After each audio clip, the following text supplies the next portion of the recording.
sabihin ni Day, oh, hirap pala talaga maging content creator, no? Pag wala kang videographer, wala kang cameraman. So, ayan. Of course, I am an OFW, nag-aalaga ng matanda.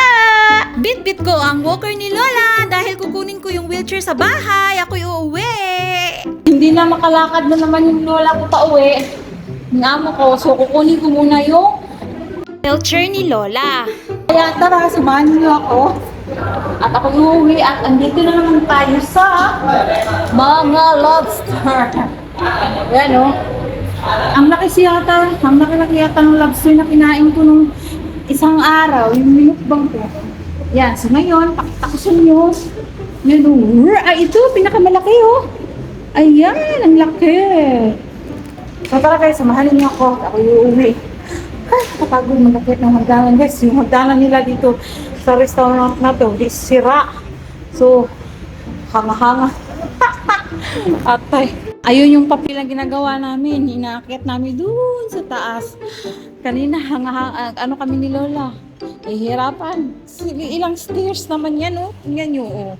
Nakabahaba ng hagdanan na yan, oh. Tapos, eto, nakagitna yung chandelier. Ang ganda. Oh, hinaayos pa ni mamang mga ayos yung escalator. Tapos dalawa pa ang hindi gumagana. Ay, kahirap-hirap. So, yan na muna imarites ko sa inyo ha. At ako uuwi muna. Kukunin ko muna yung walker ni Lola. Ay, walker, wheelchair. O, ayan yung lobster. O, titigan natin.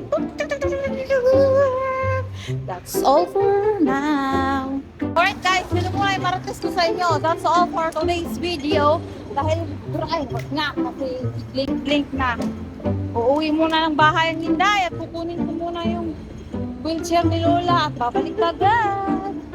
Babalikin kagad ako ni Lola tapos mag-antay na lang ako din sa labas. It's more fun pag si Lola ay may ka-lunch break dahil si Inday ay mag-aantay na lang at magsulot doon. Yan ang vlog natin today.